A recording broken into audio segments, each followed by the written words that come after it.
Kadi, who I see is joining us today and listening in. Thank you, Bill, for doing that.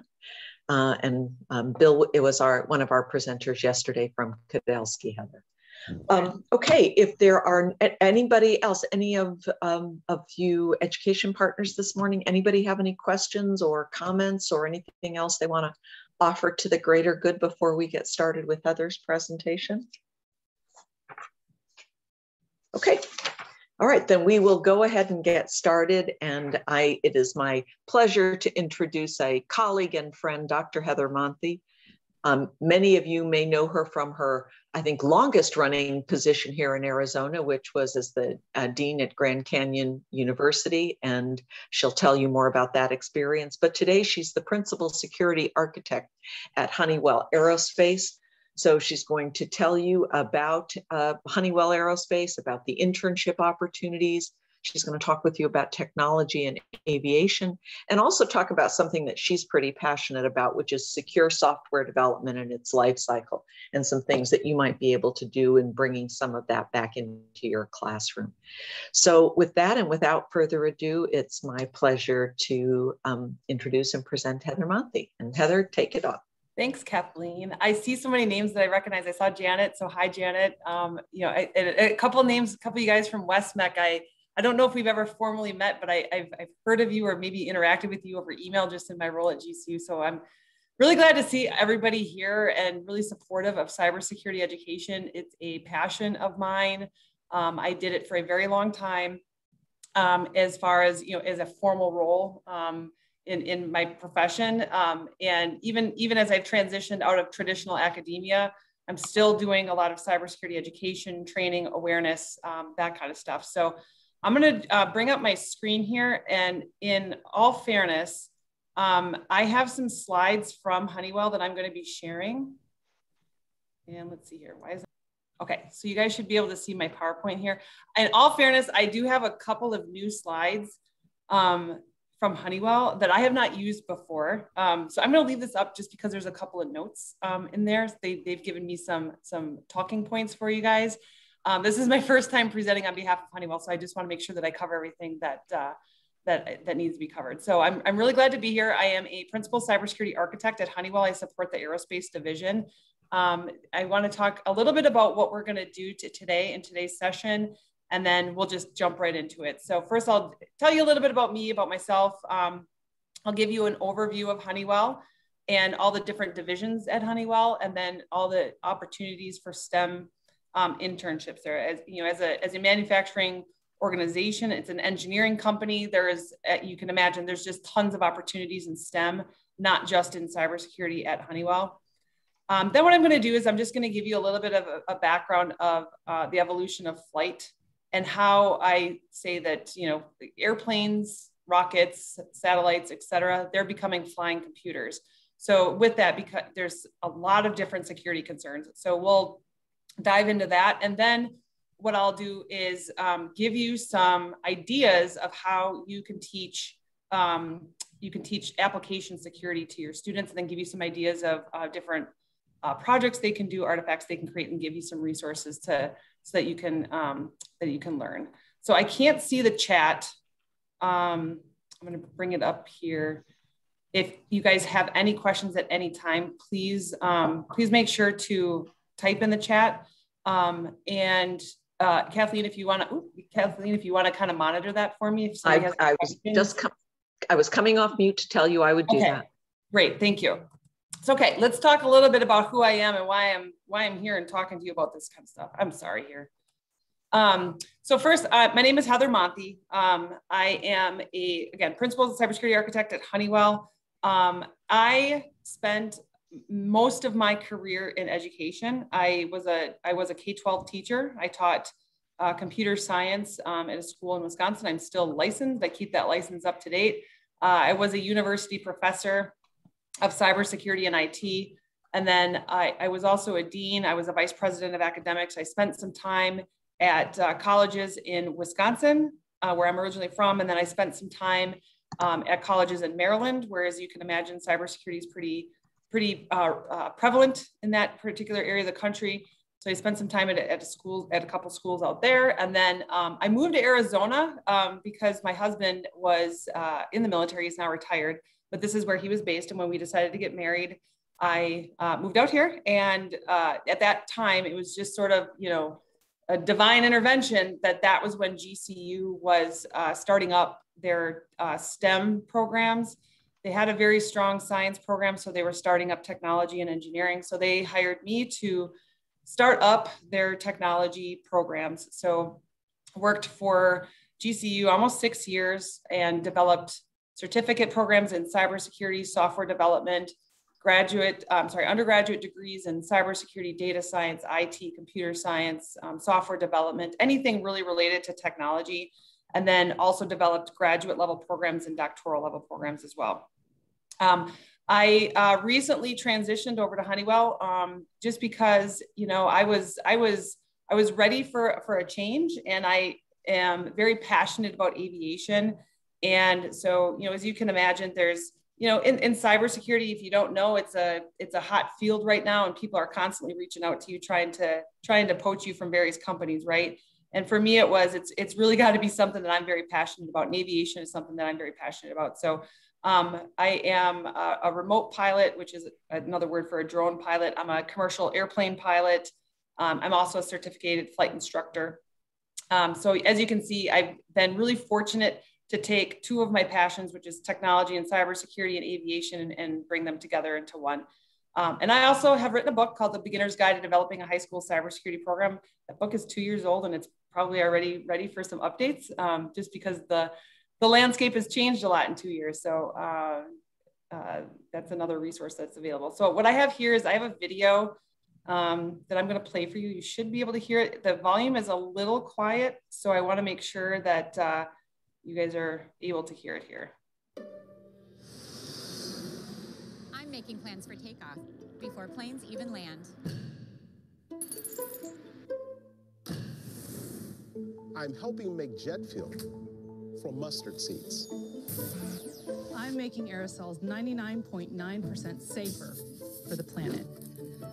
I'm working on precision airflow control systems that ensure reliable room pressurization and directional airflow, controlling airborne pathogens and providing better infection control.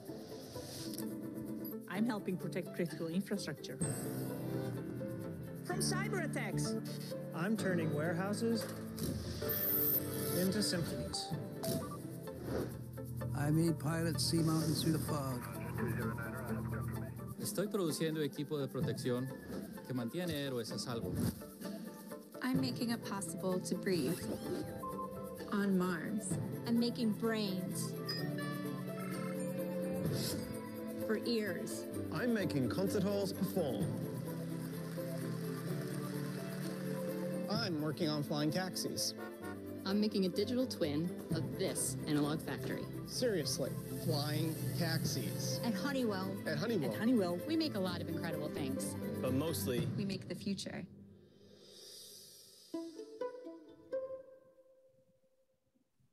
All right, so that's a nice overview of Honeywell. So I have a couple slides here just to explain who Honeywell is, and they're very prominent here in Arizona, but it is a global company. I work on a global team. I am working with people in Europe, in Asia, and India, all over the world. So the aerospace division is headquartered here in Phoenix, Arizona. There's a facility at the Deer Valley Airport, and then there's a facility at Sky Harbor. And so Honeywell's technology, you'll find it all over commercial aircraft. So, you can see the points here. We've got Honeywell wheels, we've got braking systems, we've got avionics software. So what avionics is it's the communications and the navigations equipment that the pilots use inside the cockpit.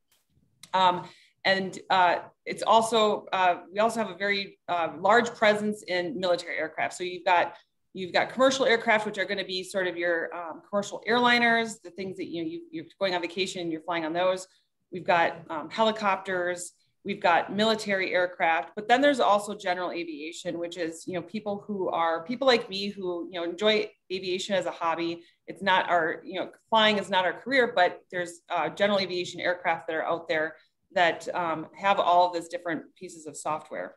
So I remember when I was first learning how to fly, and this was 1997, and GPS was just becoming a thing to be able to use in airplanes. It wasn't necessarily approved. People had handheld devices that, you know, remember way back in the day, and some of you might remember this, that you had a GPS that you put in your car, and there you used to have CDs that you had to load, and it like usually you put the drive underneath your car seat, and then depending on the part of the country you were in, you had to load different CDs. Like that was sort of, you know, what was happening in aviation as well. It wasn't necessarily approved, but people were using it. It was not a standard piece of equipment on an airplane, especially in general aviation, because it was so expensive. And when you look at the cost of an airplane, you know, the airframe, the power plant are very expensive, but then it's also the avionics and the software that goes with it that is very expensive. And so you saw a lot of technology has infiltrated into aviation over the last, you know, 20 to 30 years. And so even with things like NASA, and now we've got commercial space flight, there's a lot of different, you know, there's navigation. Like, I think it's just amazing how, you know, a company like SpaceX can launch a rocket up in a you know, low orbit, and then they can bring it back down and land it on a pinhead. Like the accuracy is just mind blowing to me. And that's all done through software. And so when you start putting software out into the world, it becomes vulnerable to attacks. And so that's where aerospace cybersecurity comes in, is really having a good understanding of, you know, the aerospace business as a whole, but then understanding what are the cybersecurity implications that come with that. So that's aerospace. Well, now there's also Honeywell Building Technologies. So if you look at the, like a facility, so you look at your school that you work in, and there's security equipment, there's, you know, Honeywell used to have a thermostat business. You know, there's a lot of pieces of technology that are going into making buildings, and, you know, making smart buildings, things that are connected to the internet. And, you know, as soon as you've got software on there and there's a connection to the internet, we've got some vulnerabilities. So thinking about, you know, developing all this technology is great, but we've also got to, you know, take a step back and consider some of the software security vulnerabilities that come with that. And then there's also Honeywell Performance Materials and Technology. So that's going to be the you know, oil and gas, refrigeration, air conditioning, healthcare, electronics, et cetera. They're headquartered in New Jersey. I do work a lot with them. You know, because I do support aerospace, but there's a lot of collaboration among the different divisions within Honeywell. You know, we work very collaboratively with each other to talk about, okay, we're seeing this, we're seeing that. You know, what are you guys doing? How are you guys handling this? It's a very collaborative environment. We don't operate in silos, and so, you know, we've got some very, very, very smart people working in these areas, and it's fantastic to be able to collaborate with some of them. And then we've got Honeywell Safety and Productivity Solutions, putting out gear to help keep employees safe. And this is headquartered in Charlotte, North Carolina. So Honeywell's global headquarters is in Charlotte, North Carolina. So when you think about how Honeywell's distributed, you know, you've got Honeywell as the corporate entity, and then there's all these different divisions that are based, just depending on, you know, there's a lot of different factors that go into deciding where a company is going to base, you know, a facility. You know, you're looking at, things like real estate, access to talent, you know, where's the business coming from? All sorts of different things go into that. So that's why there's a lot of different facilities throughout the country for Honeywell. And then there's Honeywell Connected Enterprise. So this is going to be some of the systems that are used, you know, again, in hospitals, airplanes. We do support Honeywell Connected Enterprise because there is some stuff that sort of overlaps with aerospace. So that's another division within Honeywell. So let's talk a little bit about you know, some of the opportunities then for students. So in software productivity and automation, we've got students from 42 different countries that are attending leadership and coding training at the U.S. Space and Rocket Center. We've had 2,700 students complete that since 2010. And then we've had over 10,000 students focused on IoT tech across Eastern Europe and in Indonesia. And with regards to security worker and safety health, we've got 3 million students that have been trained in China, in India, and Malaysia on fire safety. And then 66,000 students, teachers, and parents have received disaster management training in India just by 2020. And then in sustainability, we've got 30,000 have been served by water filtration and safe drinking systems in both China and rural India. And then there have been some restoration projects as well for schools, medical clinics, et cetera, since 2005. So there's options here to jumpstart your career. So if you've got students who are interested in working for a company like Honeywell, there's a lot of different opportunities. We do have people that go out to colleges and universities to do some recruiting, but there are a couple different options. There's the internship program, which is your standard internship program. We have within my department, we have 2 interns this summer, and they're students that are either in their junior or senior year of their academic year. And, we bring them on board and we give them projects to do. We give them things to work on. We give them opportunities to meet with leadership. We give them opportunities to, sit in on meetings and be parts of conversations and really just have that, that real world experience, just over, 4 or 5 months over the summer months. And then there's co-ops, which are your traditional co-ops. They work very similarly to internships. It's just the back end kind of thing that work a little bit differently with regards to credit and that sort of thing. Then we've got early career programs. So that's going to be, hiring directly from a college or university. So if there's somebody it's their first career, they're getting started. And we'll talk about that more in a little bit here as well. And then direct hires. And I'm always a big proponent of this. Even when I was working in education, I was always a big proponent of this, that internships are fantastic. You absolutely should have them on your resume. But when you are working in a high demand field and it's something like cybersecurity, IT, software development, there's no reason why you can't go get a job while you're in school. Once you've taken a couple of classes and you have some of these skills under your belt, there's no reason you can't go do it. It's more work. You might be working full time and going to school full time, going to school in the evening, that kind of thing. But when, when I was working in academia, my goal was to have my students, when they graduated, that they were no longer an entry-level employee, that they had 2 years experience under their belt.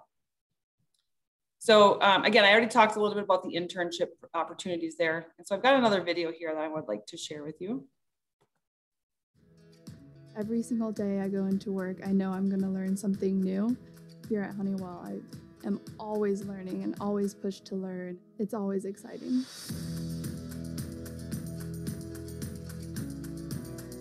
I had this idea in my head that, the larger corporations and companies are really slow to adopt new technologies.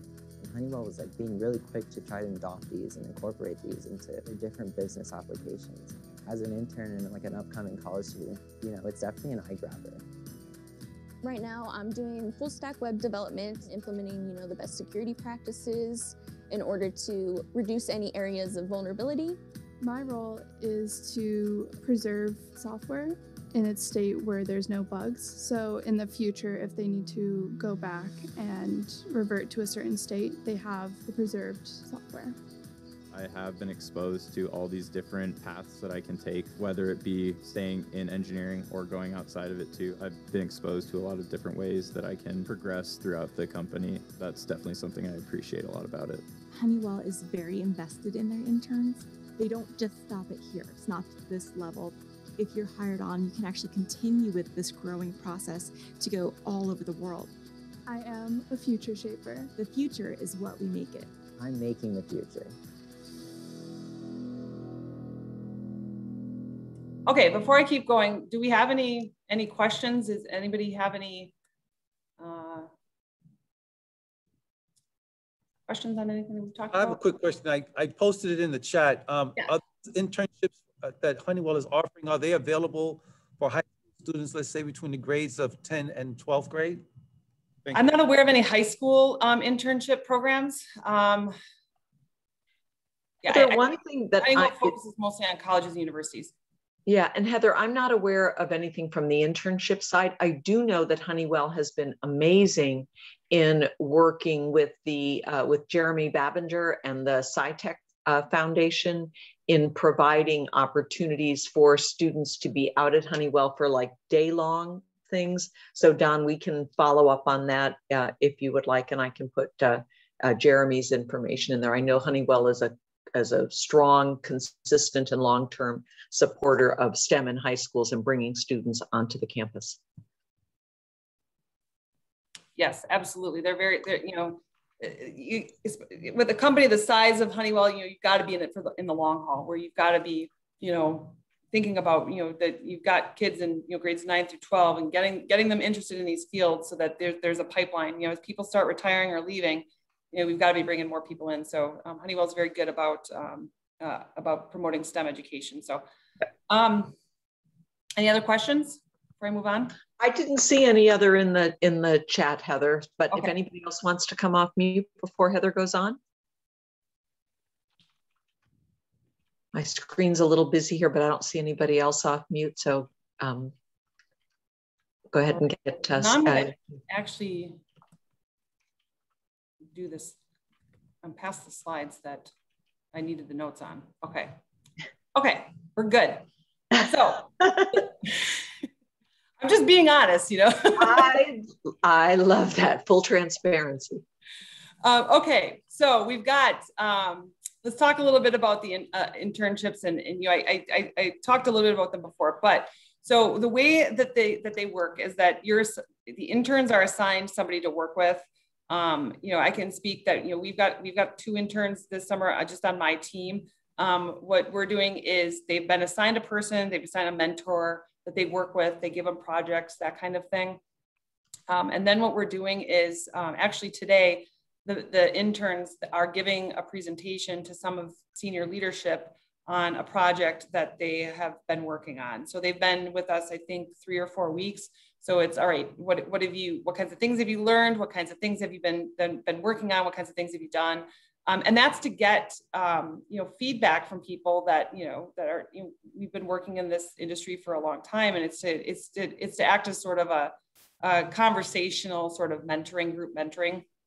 And they also receive a formal performance review. They get access to senior leadership at Honeywell. Again, it's always great to be in front of some of those people. First of all, for networking opportunities. Those are the people that are hiring. And then, second is to, learn from them and get some career advice from them. And, what kinds of pieces of advice would you give this particular intern? And then the opportunity to learn from industry experts. There's a lot of really smart people that work at Honeywell, and it's, we're constantly learning and we're constantly growing. And so just being around some of those people, you just organically learn a lot of stuff.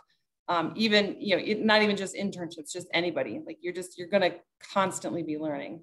And then because there's so much collaboration and so much mentoring, there's just naturally there's ongoing feedback on challenging projects. So we give students projects to work on, and then we're constantly giving them feedback, support, how to do things a little bit better, how to guiding them along the right direction of what's needed for our clients. When we're talking about cybersecurity, our clients are our internal clients, so we want to make sure that they're happy and that they're supported.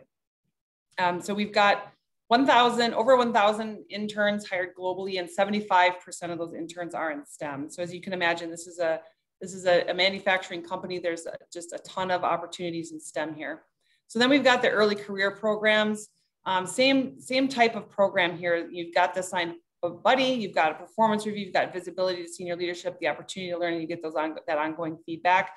We've got each year about 300 early career hires.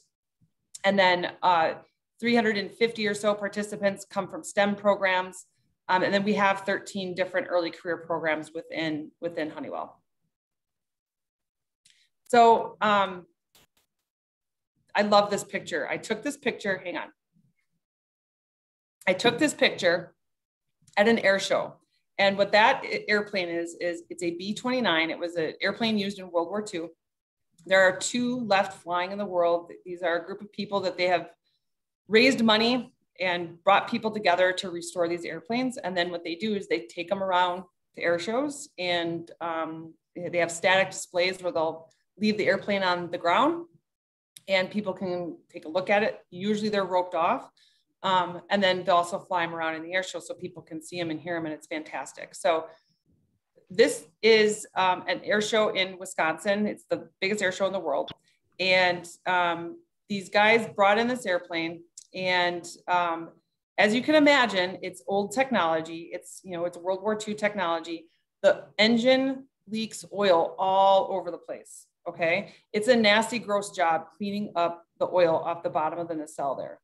And so what they do every time they come in, there's always a crowd that comes around them and watches. And part of my job at the air show is to keep the crowd away from the airplane, because people will walk into that propeller, or they're not paying attention. They're up looking around, you know, that kind of thing, and they're not paying attention. So my job is to help keep the crowd safe. But then what this crew will do is they'll pull a couple of kids out of the crowd and they'll have them wipe the oil off the engine nacelle here that just collects during flight. And it's a gross, nasty job, but this kid was in heaven, and his dad was like, oh, this is so awesome. But my point here is that this is something that this little kid is probably going to remember the rest of his life. I got interested in aviation at 5 years old. I took a field trip in kindergarten to the airport, and I was immediately hooked. Okay. And I was fully 100% on the airline pilot track. Life happened. It didn't happen for me, but I was able to combine two different interests. Okay. And so when I say is what are your interests is think about, and when you're talking to students and even for yourself, okay, technology is ubiquitous. It's everywhere. It's everywhere right now. And it's not going anywhere. Okay. So with technology comes security concerns. So say you're a software developer, right? Well, you can develop software for anything. Okay. So what are your interests? What kinds of things interest you? So if you're really into motorcycles, maybe you can go work at Harley Davidson. If you're really into fashion, maybe you can go work for a fashion company, right? So think about, when you're talking to students about how to guide them in their career, like, okay, they really like writing code, great. Well, what else is it that they really like? And start guiding them on that career path, because I approach it as that this is my way of helping to advance aviation, advance aerospace, but also a way to get kids interested in the STEM disciplines. Okay. So when you're talking to students, keep that in mind of just having that, how can we combine your interests? IT, if they're working on IT is everywhere. Everybody's got an enterprise network, right? You got to support it. So why don't you work at a company that you can really get behind. Okay. So this picture right here, I want to talk a little bit about the evolution of flight. This picture is one that I took. This is Sir Richard Branson's, one of his airplanes.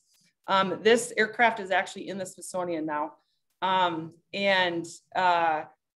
what I thought was really cool is if you look at the bottom, you've got a bird, and then you've got Kitty Hawk, which is the airplane that it's in Kitty Hawk, North Carolina.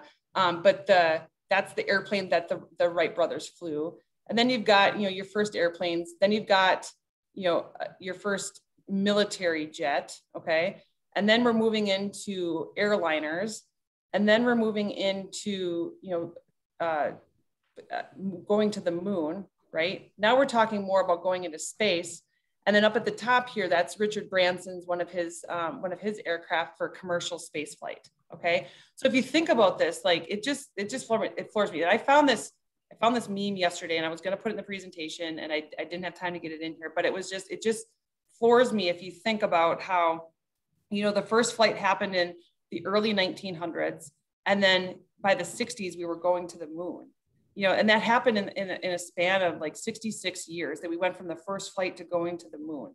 So just, if you put that into perspective, what other time in history did we have that much advancement in just 66 years? Okay. And now with technology, the internet, 5G, making wireless speeds, cellular speeds at very high speed data transfer, transport data at very high speeds without wires. The technology that's out there is going to keep advancing flight even more. So 66 years from now, I can't even imagine what we're going to be doing in aerospace. I probably won't be around, but just thinking about what we can do in the next even just 20 years with the technology that we have available right now. So as you're thinking about the evolution of flight, what has happened is we've gone from a very analog process for aviation. We have the gauges that are in the aircraft, they're electrical, they're engine driven, they're we've got vacuum pumps, that kind of stuff, right? So you've got a lot of mechanical pieces that can fail. Now you start introducing some software in there. There's a lot of things that can go wrong, but there's a lot of things that can also help advance aviation even quicker. So this quote I thought was fantastic. This came from the Smithsonian Air and Space Museum, but they have a whole section of their website dedicated to this, and they call it, it's a computer revolution in the cockpit. And that's exactly what this is that, if any of you have been inside a small general aviation airplane, it's nerve-wracking to some people who don't understand how wings work and engines work and propellers and jet engines. They don't understand how they work and how airplanes stay in the sky. So it's a little nerve-wracking when you look at some of these because they look kind of rickety. But now as we're putting more and more computers in airplanes, we're creating this computer revolution in the cockpit. So I'm going to escape out of this. What I want to know is if you can type in the chat, what are some examples of computers that you see in aviation today? So think about when you go to the airport to take a trip, or you go on a trip and you take a sightseeing flight around some islands in Hawaii, something like that. What are some uses of computers that you see in aviation today? If you can type that in the chat.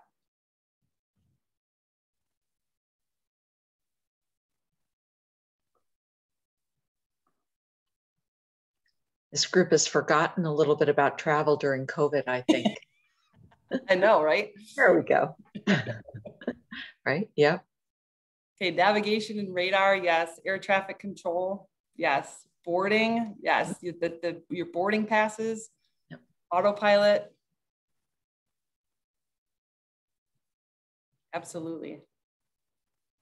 You don't think about, even just on your boarding passes, when you get on the airplanes, that barcode that they scan contains so much information. That's why when you're done using those, you need to rip them up. Don't just throw them away. The flight reservation machines at the airport that are always too slow. Self-service kiosks, yes, absolutely. Avionics, automatic ejection seats, yes. Sorry, I can't talk. In-flight Wi-Fi, watching your Netflix. The pilots can surf the internet.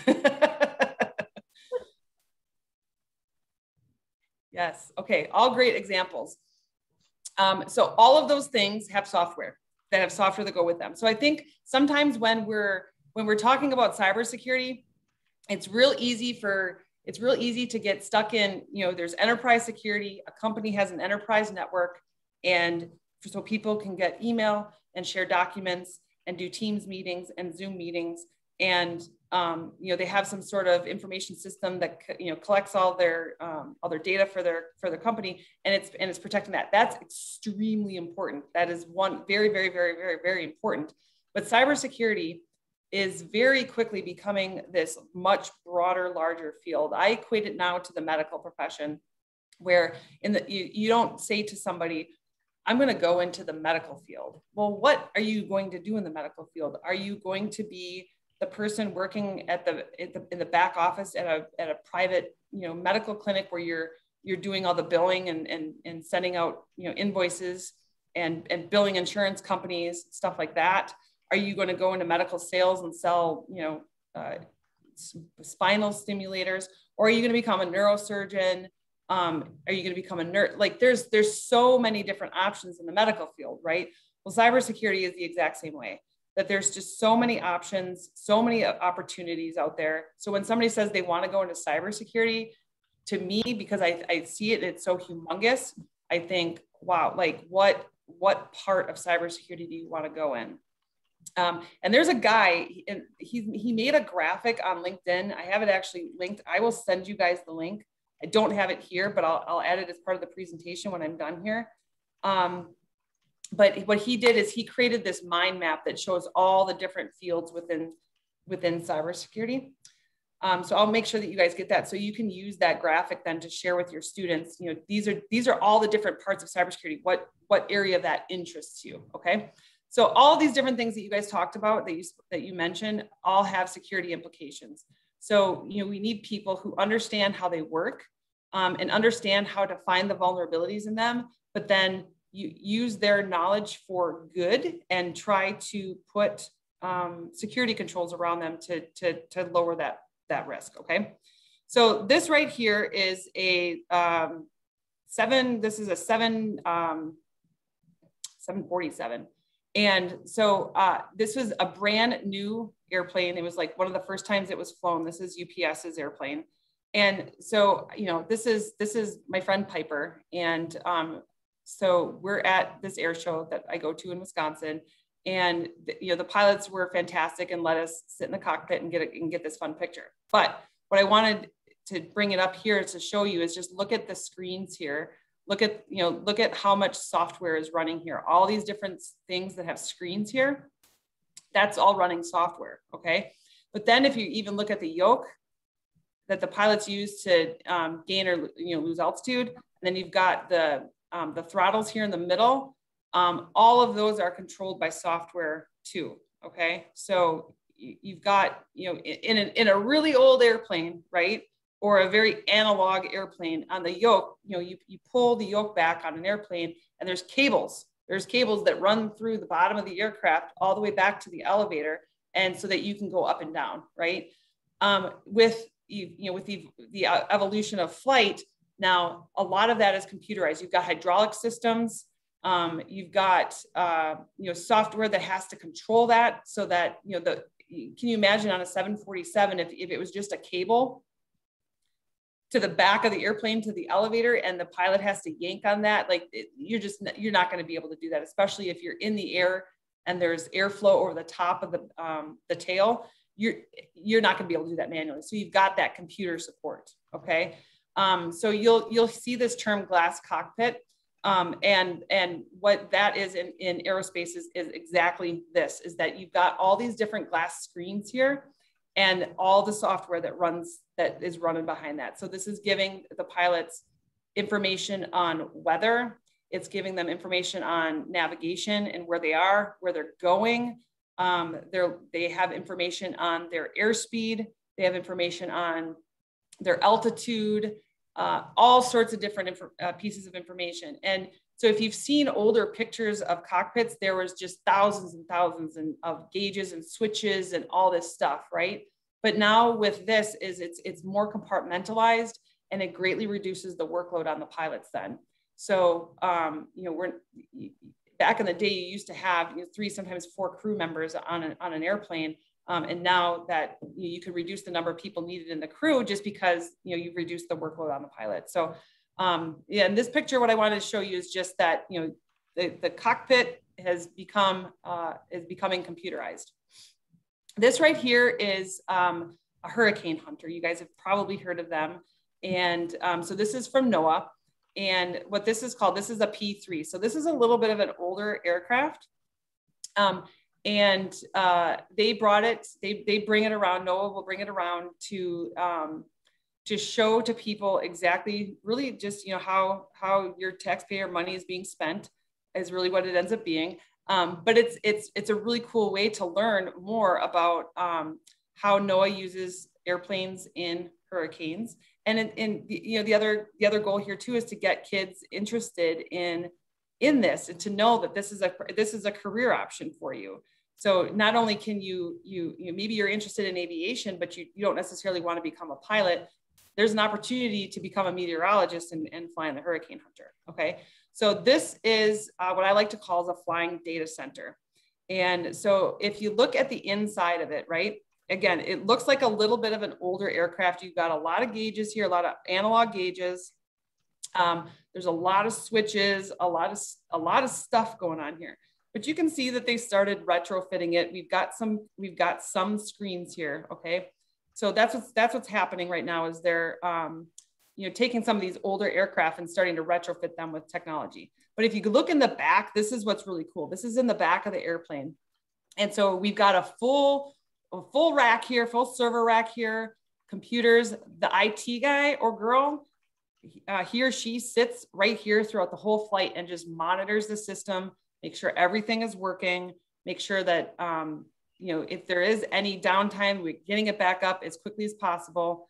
The center picture here is a station where one of the meteorologists will sit, and they will monitor these sensors. And over to the right here, these are these sensors that what they do is they fly into the hurricane and they drop those sensors down into the hurricane, and it starts feeding back all of this data to this console right here that's in the center. So the meteorologist is sitting there monitoring it, and it's collecting all of this information so that it can get sent to you as quickly as possible. It gets sent over to all the different weather centers so that the meteorologist that you see on the news can get that information delivered to you as quickly as possible. So this is only possible through all the different pieces of technology that are out there, but then also that ability to send data at very, very, very high speeds. So I think this is just a really cool example of how you've taken an older aircraft and retrofitted it and made it into this just really cool flying data center. We have a question here in the chat. I don't see it. Okay. Hang on. And again, we've got a small enough group that if anyone has one and I've missed it, I can scroll back up. All right. And then this one's really cool. This is urban air mobility. So this is, if you've ever heard of CES, it's Consumer Electronics Show. It's in Las Vegas. I go there every year, and I'm always in the area where it's like about, anything about airplanes. And, there's companies like Bell Helicopter will be there with their prototypes.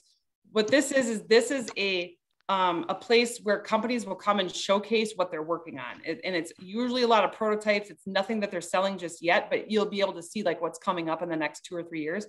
So this is a collaboration between Hyundai and Uber, and I believe they're in Korea. And what this is, the idea here is that this will be an automated, autonomous air taxi. Right now, the way they're testing it, if you look up at the propellers on the top here, you've got propellers on the top here that look like they might be part of like a helicopter. They're vertical. And then if you look right here, you can't really see it, but there's more propellers up here on the upper right-hand side. And then this right here is, it's an arm that goes up or down, right? So if you've heard of an airplane called an Osprey, Ospreys operate like that, where you've got the vertical takeoff. And so, but then when you get in the air, they'll move the engines so that the propellers are facing this way, and then they can move forward.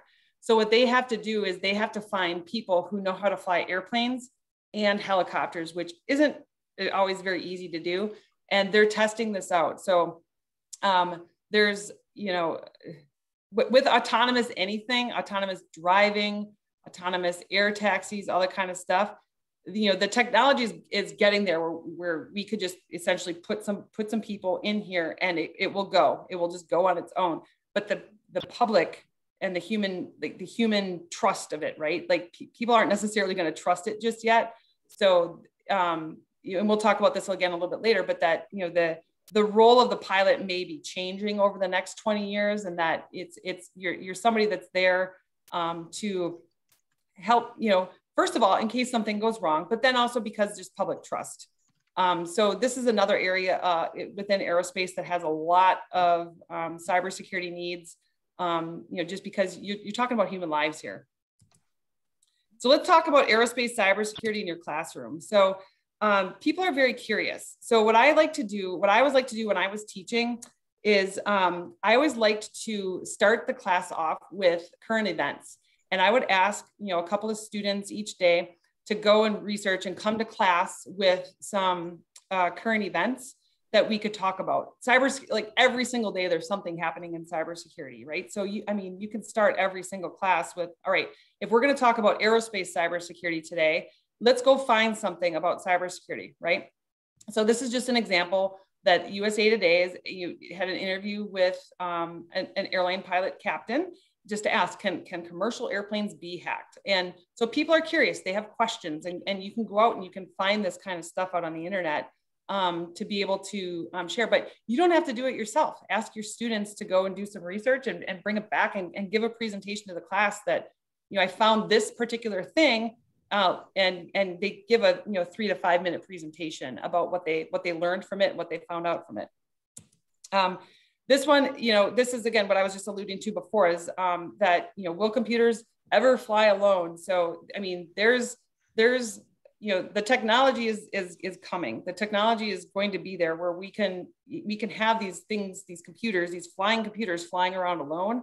But again, will there be the public trust? So when you're talking about the technology piece to it here, that's a conversation to have in your class with your students is, okay, well, let's talk about some of the other pieces to that. How does this affect society? How does this affect human behavior? How does this affect trust in technology? What are the ethics of it? So you can talk a lot about the technology piece to it, but there's so much other stuff around it that you can have your students thinking about. Like, this doesn't have to be a technology class. I mean, even in like an English class or a social studies class or some ethics class, something like that, where it's all right. Let's talk about the larger conversation here. Is just because we can do it doesn't mean we should do it. Things like that.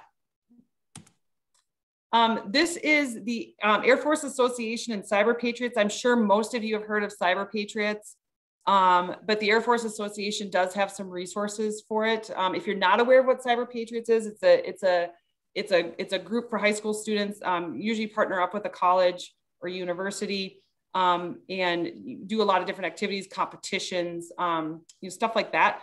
That's, if you're not involved in Cyber Patriots, you should be. It's a fantastic organization. But then also the Air Force also provides some support there. The Air Force is, they're charged with protecting air, right? But over the last several years, the Air Force is starting to evolve into protecting cyberspace as well. So within the Air Force, you'll find a lot of different resources for aerospace cybersecurity. And so let's talk about how to bring aerospace cybersecurity into your classroom. So I want to ask this. How many of you are teaching coding or software development? Can you just put it in the chat or just respond? I think most of this group are not doing that, Heather. Okay. Yep. Most of them are teaching networking, cybersecurity, computer science. But if you are, and I am remiss, oh, Don Sheldon, there we go. Good. Oh, Andres does, we teach at the school. Great. Not directly, but we have folks who do. Yep. Perfect. Awesome. Okay. Who here has heard of OWASP? OWASP. Right there, OWASP. Yep. Oh, you're asking people to put that in the chat? Yes, put it in the chat, let me know. Or yep, okay. So people who are familiar with OWASP. Okay. All right, so this right here, this graphic is the software development lifecycle. So if you are teaching coding, so we've got a couple of people that heard of OWASP. Okay, good. So if you're teaching coding, if you're teaching computer science, any sort of application development, this is the process that is used to develop software. Okay, so with this is, let me just go over it very quickly. We've got planning. So that's the sitting down and figuring out what you want your product to look like. We need to do some analysis. What do we need? Do we have enough resources? There's some, a lot of thought needs to go into that. We've got this planned out. Well, now, do we have what we need to be able to do this? Okay. And then there's the design piece, which is coming up with, the architecture, planning it out on paper. What is it going to look like? Implementing it is actually, building it, developing it, putting it all together. Then we test it out. And then once it's deployed, we maintain it. Okay. There is no mention in there of security. All right. So that is one thing that needs to be considered when we're developing apps. So if you're teaching students how to develop an app, it doesn't matter what it is. If it's an app and you're using it on your phone and people can download it out of the app store, there's security things that need to be taken into consideration. Are you collecting private information about people? And if you are, first of all, do you really need to be collecting that information? And if you really need to collect this information, what are you doing to make sure it's secure so that somebody else doesn't get their eyes on it, right? So I gave this link here.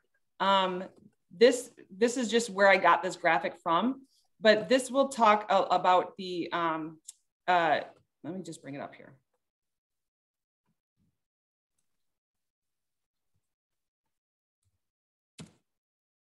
I will just show it to you. So it's got the OWASP and SDLC. So the OWASP organization, it's a nonprofit organization. It's an open source community where people share different considerations within software security, things that you need to think about if you're developing web apps, if you're developing applications, things like that. So this is just a really good overview of what this software development lifecycle looks like. Okay, so that I'm not going to go into this right now, but that's a great place for you to look if you are teaching computer science, software development, etc. Then what we do from there on this next slide is we have to bring in security into it. Okay, so we've still got this software development lifecycle, but now if we call it the secure software development lifecycle. So we add components of security into the planning of an app, a piece of software, etc. So I liken it to this. When you are building a home, okay, and you want to build a house, and you meet with the architect, and he or she will give you the plans, the designs, etc. But that architect is naturally thinking about some ways to secure your home, okay?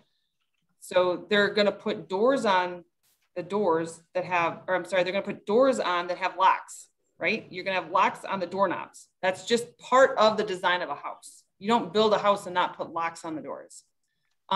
Same with your windows. You build a house, you put locks on the windows. You don't just have these big open, gaping holes in your wall, right? You have glass on there.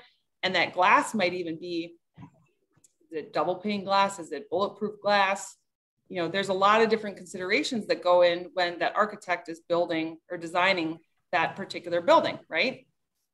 So the same goes for software, is that when we're developing it, we have to think about security just from the very, very, very beginning, okay? So if you build a house and you don't have these just sort of things that we sort of take for granted now, but you don't put these security controls in place, such as locks on doors, locks on windows, making sure the doggy door locks, stuff like that.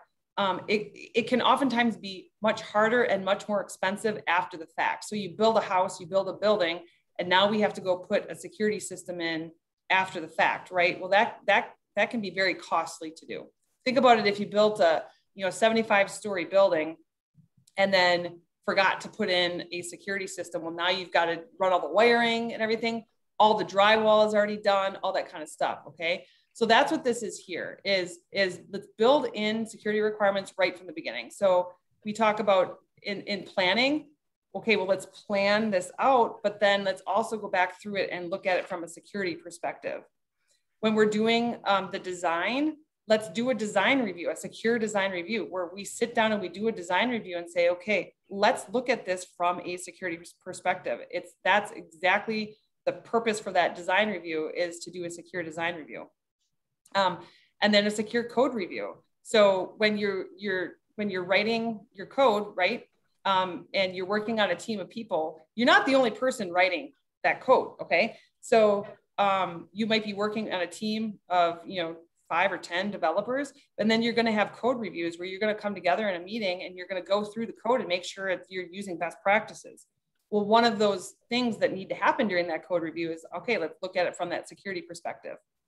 And then once you've got a product developed as part of your testing, you should do penetration testing. So you're going in there and you're looking for some of the just known vulnerabilities. There's lists of known vulnerabilities, which I will give you here in a second, but have the students go through the software that they're developing, or the whatever it is that they're developing. You want to do this. This is, that you can run into some legal issues here. You want to make sure you have permission to do this. You don't want to just going and doing this on somebody's website or something like that. You want to do it on something that you own or the students own. And just go find the vulnerabilities, okay? So this link right here gives a little bit more of a description, a more in-depth description of that. Let's go over here.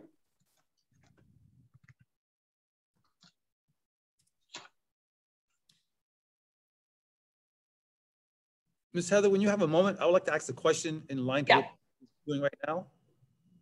Yeah, go ahead, John. Oh, okay. So with this being said here, in line with what you're showing us, what about when you have to deal with third-party software that's developed outside of your controls and environments? And I would like to know, how is Honeywell dealing with that? Because I'm sure Honeywell is not developing every 100% of all the code in all of their equipment that comes across. How do you make sure that there is no cyber backdoors, instances that when you put something into the finished product, there's no way to get into it? Thank you. Yes, that's part of my role. I can't disclose everything. It's proprietary information.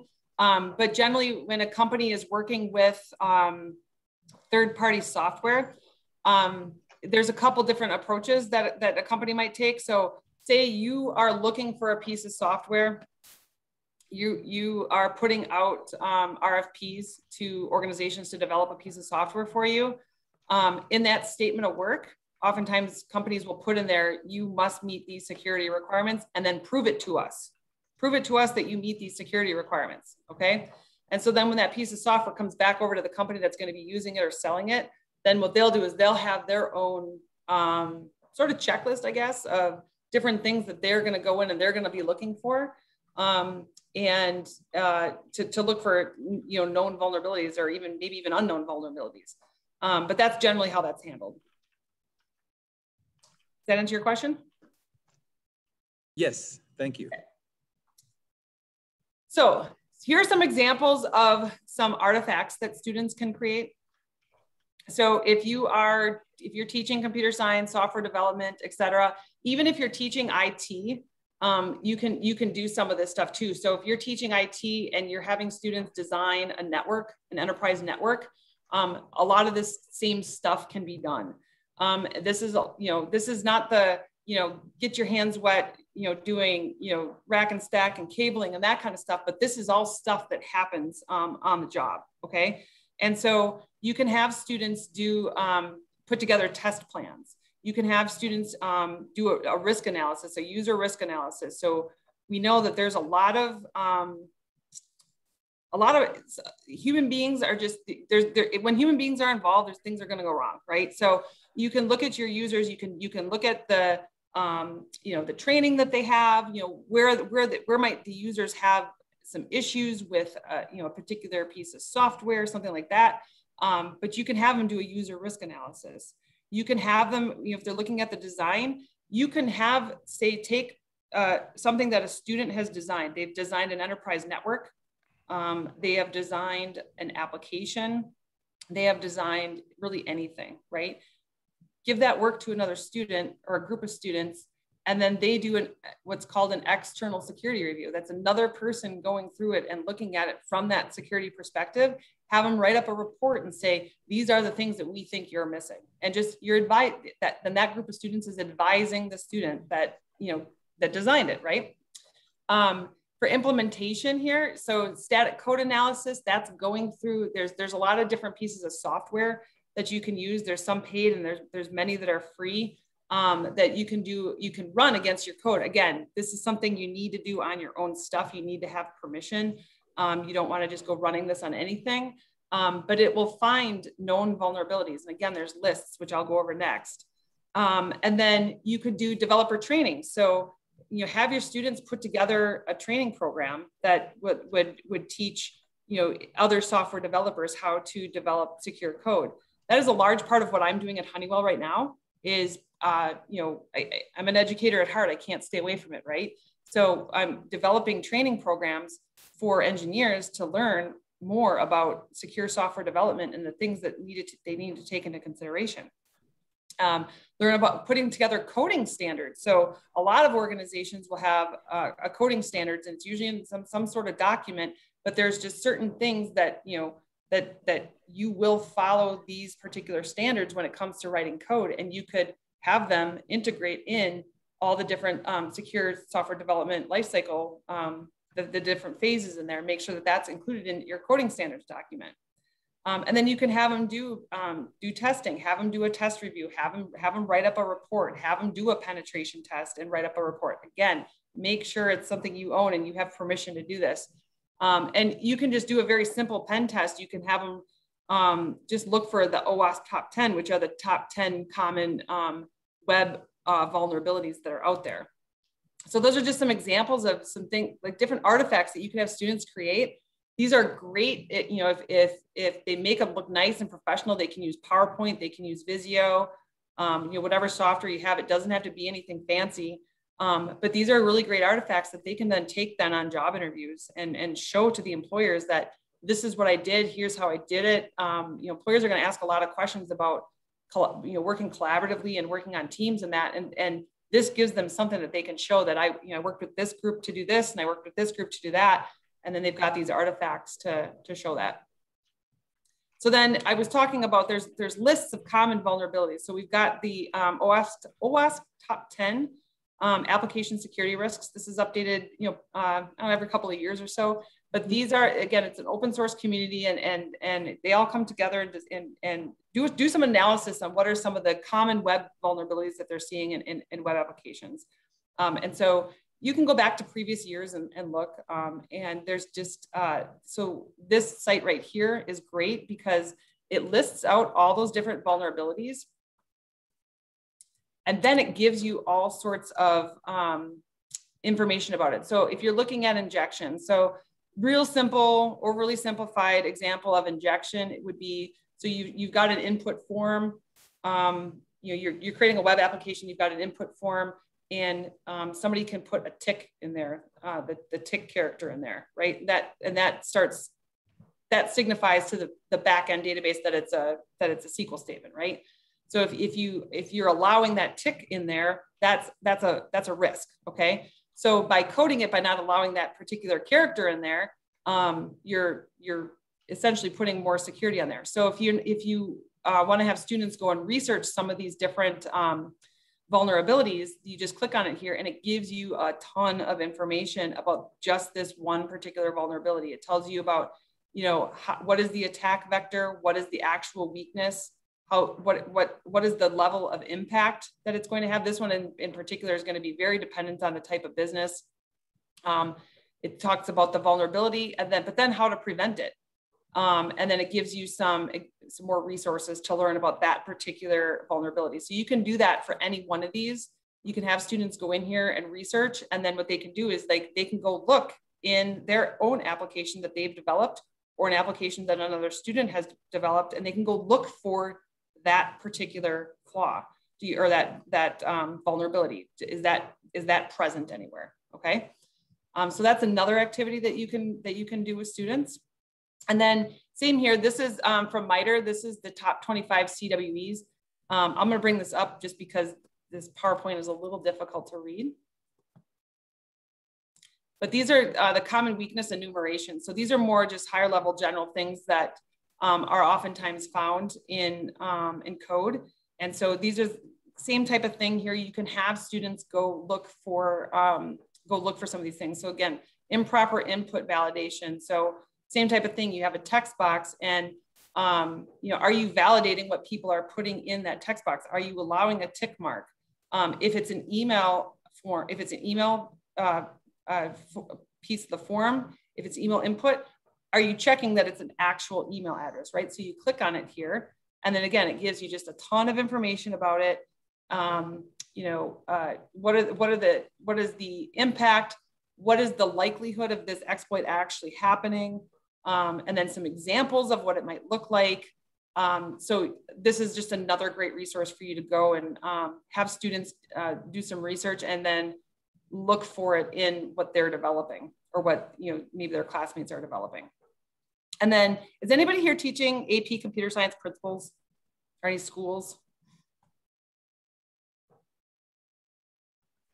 If you are, you can enter it in the chat, or there we've got Ken, or you can. Good. So I used to be a code.org facilitator for AP Computer Science Principles. And so what I would do is, teachers would come in from all over the state, and then I would spend the weekend with them, teaching them how to teach AP Computer Science Principles. And so if you are teaching this, you've got the 5 big ideas. Within any one of those big ideas, you can easily bring cybersecurity in there. It's not just, cybersecurity is not just protecting emails. It's not just protecting, Microsoft Word documents, like that kind of stuff. Like there's a lot that goes into developing software. And so the AP College Board has put in some security topics in here that they may not necessarily be calling it out, but things like the impact of computing. There's a lot of ethics conversations that need to happen there. Again, just because you can do it, should you do it?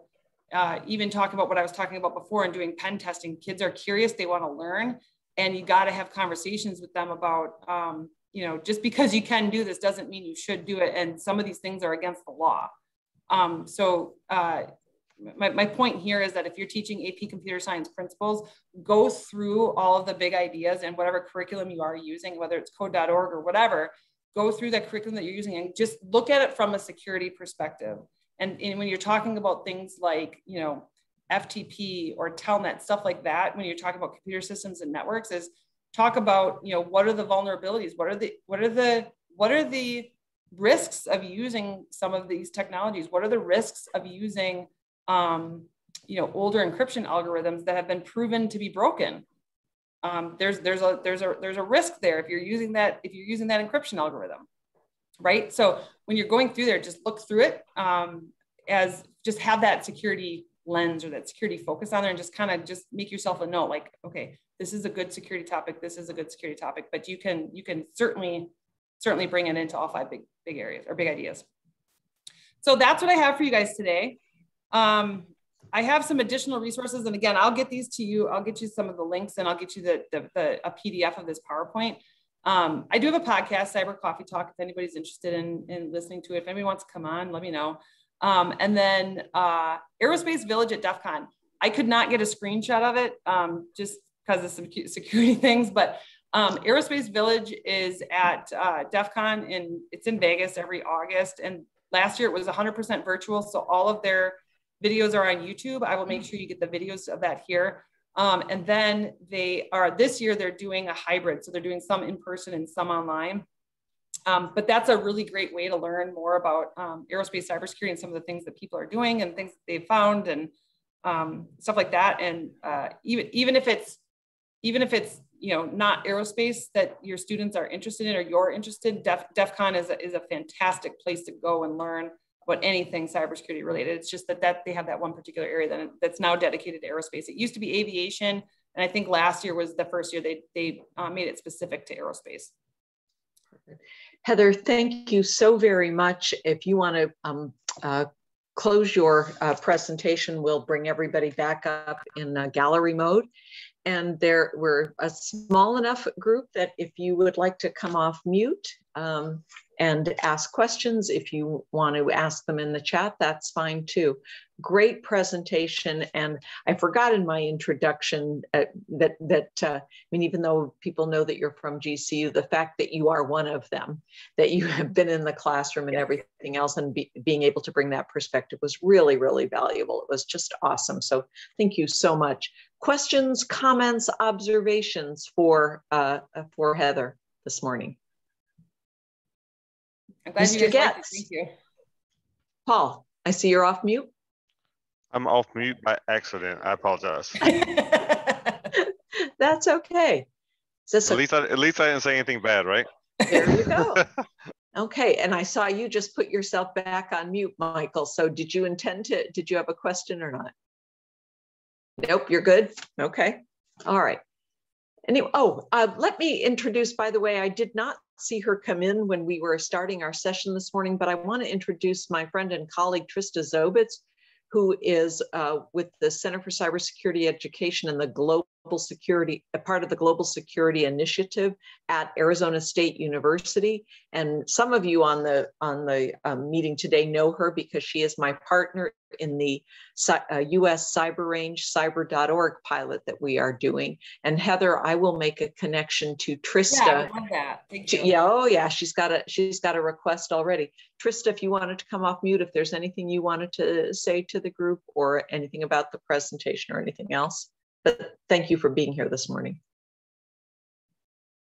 She looks like she's frozen. Well, I will, if she comes back in, that'll be great. So no, I don't see anybody coming off mute. There was more than enough here to spark your interest, but she probably answered all of the questions that you might have had because she was so thorough. Mr. Marmolejo.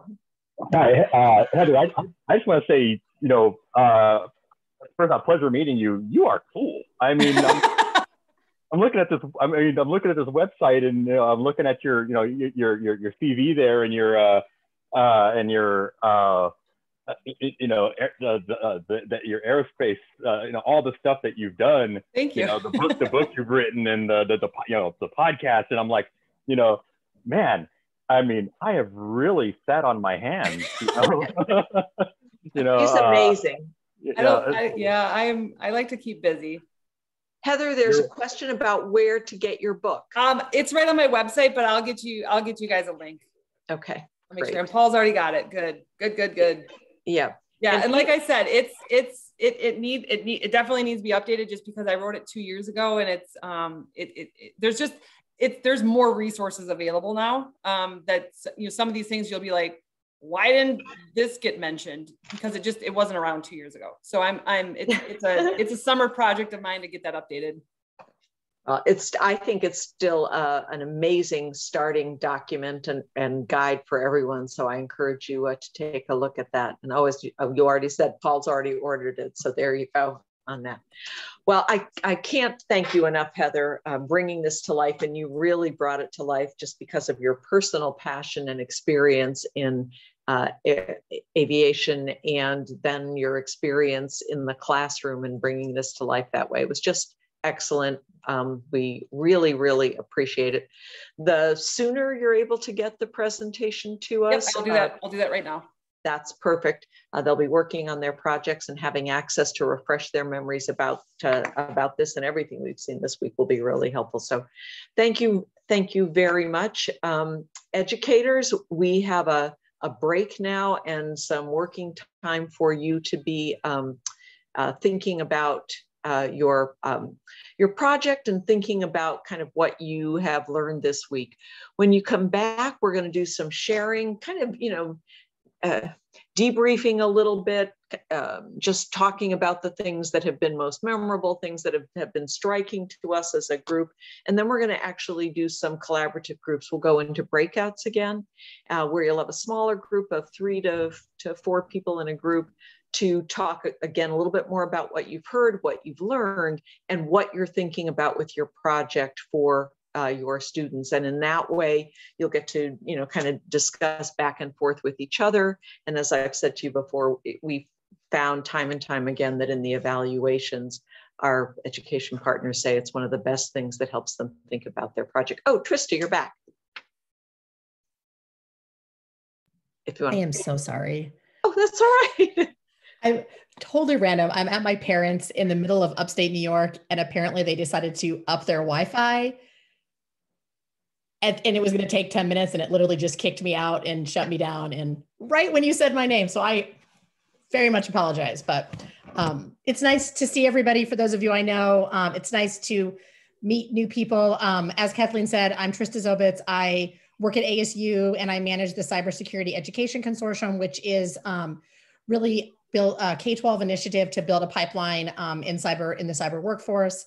Heather, thank you so much for sharing. It was awesome information, and I might reach out to you to see if you'd speak to classrooms, because that is one of my main jobs, is connecting classrooms with industry speakers. So I will definitely. And I recognize you from the, once you came on, your video came on, like I recognize you from the ASU, the stuff that's going on with the ASU right now. I'm part of that. I'm part of that. So good. Oh, funny. I thought I recognized you too. So there you go. Great to hear you speak. It's a small and good community. Educators, if it works for you when you go on break, if you can stay connected, I can start assigning people to breakout. Since I'm in the second half of the day solo, I need to do that while we're bringing everybody back. So if you can stay connected and just mute yourself and turn off your video, that would be great. If not, we'll just see you when you get back here, and I'm looking forward to some discussion. Heather, thank you again for bringing our week to a close in terms of the wonderful content and presentations. It's always a pleasure working with you, and thanks so much for doing this. Thank you, guys. I appreciate it. Have a good day. Okay. All right, guys, it's time for break and a little bit of pre-project work and thinking about that, and then we'll be back here at 10:30. And thank you all for your participation this morning. Anything for me? I'll stay on for a little bit in case anybody has any questions, needs any information. You do have an email from Robin this morning again with the connection to the Dropbox, the forms that are in there, etc. So take a look at that as well, and I'll stay on. Thanks, everybody. We'll see you back at 10:30.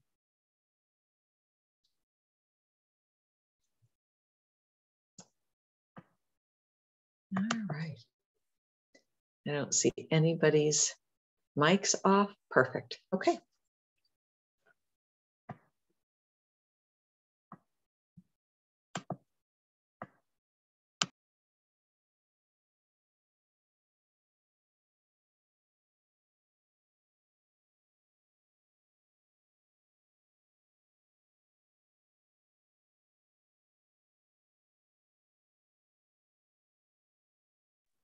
Oh, hey, Kathleen, you might want to turn off the recording during the break time. Oh, thank you so much. Appreciate it.